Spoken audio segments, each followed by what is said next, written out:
Good morning students. MH sir के साथ आज आप जानेंगे 4 वर्षीय BA BEd BSc BEd BCom BEd course के बारे में। इन कोर्सेज में नामांकन का क्या प्रक्रिया है, नामांकन किनको मिलता है, इसका फॉर्म कब से फिलअप होता है, आज इसके बारे में मैं आप लोगों से डिटेल से बातचीत करूंगा। ठीक है, यहाँ पे आप देख सकते हैं कुछ पॉइंट्स मैं यहाँ पे नोट किया हुआ हूँ।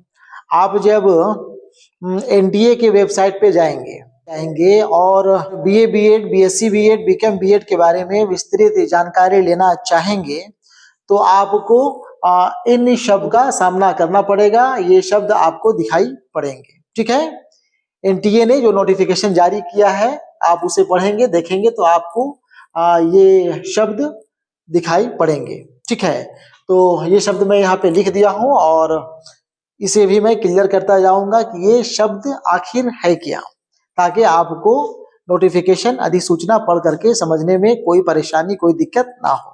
ठीक है, वैसे मैं यहाँ पे डिटेल से इसके बारे में बता ही देता हूँ। आप नोटिफिकेशन ना भी पढ़ेंगे तब भी आप मेरी बात समझ पाएंगे कि आपको बीए बीएड बीएससी बीएड या फिर बीकॉम बीएड करने के क्या क्राइटेरिया है, क्या प्रोसेस है, कैसे एडमिशन मिलता है, कहाँ एडमिशन मिलता है। ठीक है, ये सारी जानकारी आपको मिल जाएगी। ठीक है, तो देखें यहाँ पे लिखा हुआ है सबसे पहले एनटीए। एनटीए का फुल फॉर्म होता है नेशनल टेस्टिंग एजेंसी। ठीक है ना। ठीक है, एनटीए के बाद हम लोग देखते हैं एनसीटीई। एनसीटीई का फुल फॉर्म हुआ करता है national council for teacher education. ठीक है, national council for teacher education, सभी का फुल फॉर्म देख लें एक बार। इसके बाद यहाँ पे लिखा हुआ है एनसीईटी। एनसीटीई और एनसीईटी बिल्कुल देखने में एक जैसा लग रहा है लेकिन दोनों में फर्क है। एनसीटीई हो गया national council for teacher education, यह एक काउंसिल है, परिषद है जो भी बीएड कॉलेजेस भारत में चल रहे हैं उन्हें एफिलिएशन देने का काम करती है। ठीक है, इसके बाद एनसीईटी का फुल फॉर्म होता है नेशनल कॉमन एंट्रेंस टेस्ट। ये नेशनल कॉमन एंट्रेंस टेस्ट हुआ करता है आईटीईपी के लिए, इंटीग्रेटेड टीचर एजुकेशन प्रोग्राम के लिए। इंटीग्रेटेड टीचर एजुकेशन प्रोग्राम 4 साल का होता है और यही प्रोग्राम का नाम है या यही इसी प्रोग्राम के तहत हुआ करता है बीए बीएड बीएससी बीएड या फिर हम कहें बीकॉम बीएड। ठीक है ना। तो यहाँ पे सबसे पहले हम लिखे हुए थे एनटीए, ये नेशनल टेस्टिंग एजेंसी परीक्षा लेती है। एनसीटीई के निर्देश से एनसीटीई ने जिम्मेदारी एनटीए को सौंपी है नेशनल कॉमन एंट्रेंस टेस्ट कराने का। ठीक है ना। और नेशनल कॉमन एंट्रेंस टेस्ट हुआ करता है आईटीईपी का, इंटीग्रेटेड टीचर एजुकेशन प्रोग्राम का, और आईटीईपी के तहत आ जाता है BA BEd BSc BEd BCom BEd. ठीक है ना। ठीक है, इसके बाद आप जाने कि एनटीए ने 2026-27 सेशन के लिए आईटीईपी का form BSc BEd BCom BEd BA BEd करने के लिए पिछले दिनों 12 फरवरी को एनसीईटी का फॉर्म निकाल दिया है, डेट अनाउंस कर दिया है कि आप वो स्टूडेंट्स जो इस वर्ष इंटरमीडिएट का परीक्षा दे रहे हों या फिर पहले इंटरमीडिएट कर चुके हों और 4 वर्षीय बीए बीएड बीएससी बीएड या फिर बीकॉम बीएड करने के इच्छुक हों, वो फॉर्म भर देंगे। उस अपियरिंग कैंडिडेट भी 4 वर्षीय BA BEd BSc BEd BCom BEd course के लिए फॉर्म भर सकते हैं, एनसीईटी का एग्जाम में अपियर हो सकते हैं। ठीक है, आप जब एग्जाम देंगे, एग्जाम के बाद आपका रिजल्ट आएगा एनसीईटी का, तब तक यह उम्मीद किया जाए, और उम्मीद ही नहीं किया जाए, बिल्कुल 100% आप इत्मीनान रहें कि आपका इंटरमीडिएट का भी रिजल्ट हो चुका होगा, ठीक है ना। और जब इंटरमीडिएट का रिजल्ट हो जाएगा उसके बाद आप अगर एनसीईटी में अच्छा स्कोर किए हुए हैं, आप अच्छे नंबर ला करके एनसीईटी क्वालिफाई कर गए हैं, तो फिर आप देश भर के टोटल 223 सेंट्रल या फिर स्टेट या फिर प्राइवेट यूनिवर्सिटीज के लिए एलिजिबल हो जाएंगे। आप इन कॉलेजेस में एडमिशन पाने के हकदार होंगे, ठीक है ना। तो पहला काम यही करना है कि अभी आपको फॉर्म भर देना है, और फॉर्म भरने के साथ ही आपको एग्जाम की तैयारी भी शुरू कर देनी है।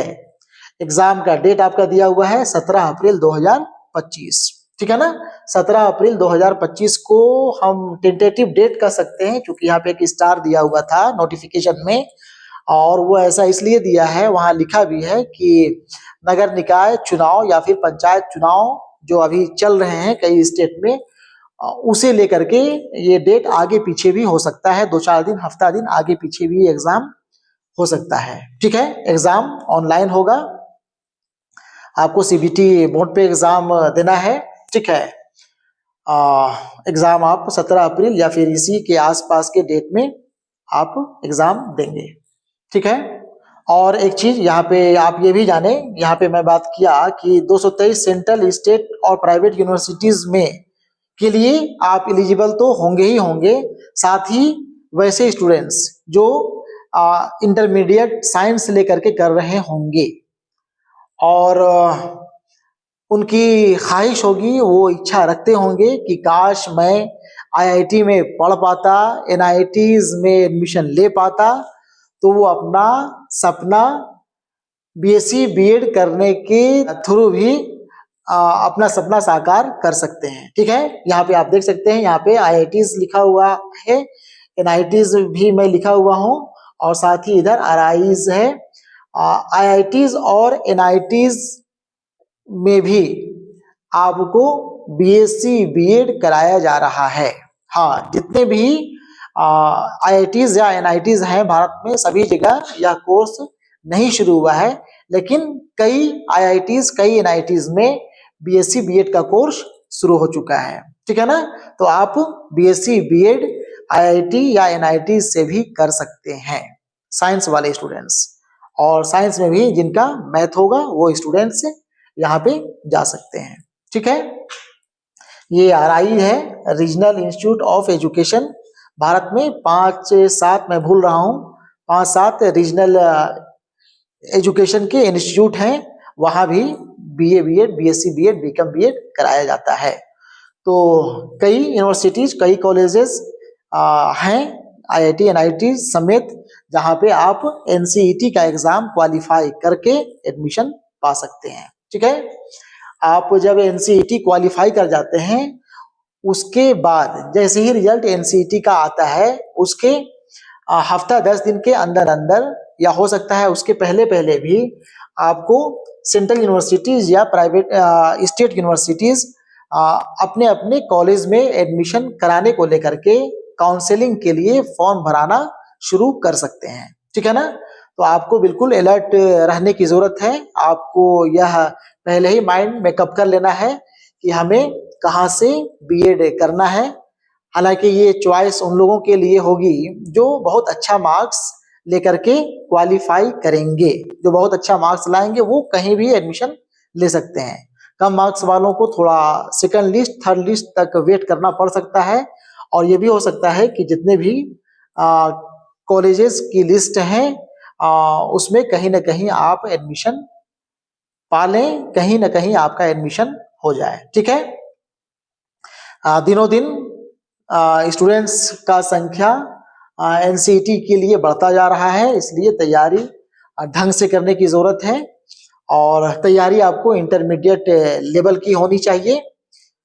और क्वेश्चंस देखा गया है कि जनरली क्वेश्चंस आपका एनसीईआरटी से हुआ करता है। जो आप इंटरमीडिएट में एनसीईआरटी का बुक पढ़े हुए होंगे, अगर बहुत अच्छे से तैयारी किए हुए होंगे, तो आपको NCET का एग्जाम क्वालिफाई करने में कोई दिक्कत नहीं होना चाहिए। ठीक है, एक चीज और, यहाँ पे मिनिमम क्वालिफिकेशन में लिखा हुआ हो इंटरमीडिएट 50% मार्क्स के साथ आपको पास आउट होना चाहिए, आपको उत्तीर्ण होना चाहिए। ठीक है, कम से कम 50% नंबर आपका इंटरमीडिएट एग्जाम में होना जरूरी है। ठीक है, ठीक है, इतना नंबर तो आ ही जाना चाहिए। कोई वैसे स्टूडेंट्स नहीं होंगे जो 4 वर्षीय कोर्स करना चाहते होंगे और 50% नंबर भी उनका ना आए, तो ऐसा नहीं होगा। मेरे ख्याल से जो भी सोच रखे हुए होंगे पहले से कि मुझे 4 साल का BA BEd BSc BEd BCom BEd करना है, उनका 50% मार्क्स आ ही जाएगा। ठीक है, उनको टेंशन लेने की जरूरत नहीं है। ठीक है, और एक चीज, यहाँ पे जो बातें लिखी हुई थी उसे मैं बता दिया, लेकिन इसके बाद भी अगर कुछ बातें छूट जा रही होंगी और आपको लगता होगा कि मुझे इसके ऊपर डाउट है, ये बात आप क्लियर नहीं कर पाए, तो आप मुझे कमेंट सेक्शन में जाकर के कमेंट लिख सकते हैं। और ठीक है, देखता हूँ इसके बाद भी मैं 2-3 वीडियोस और NCET को लेकर के ITEP को लेकर के लाऊंगा।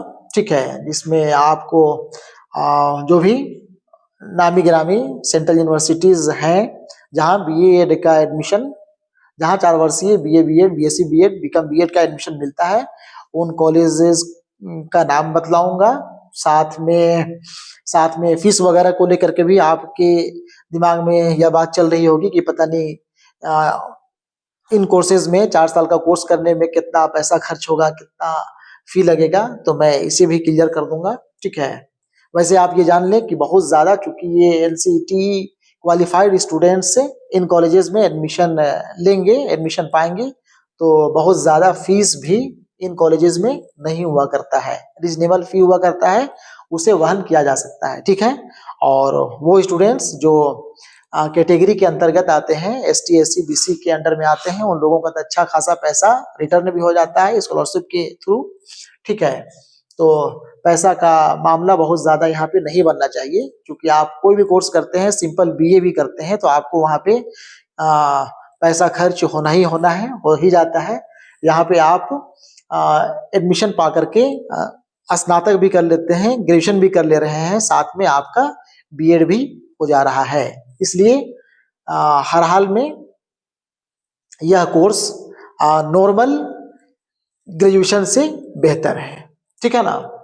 ठीक है, फिर बात करते हैं। धन्यवाद।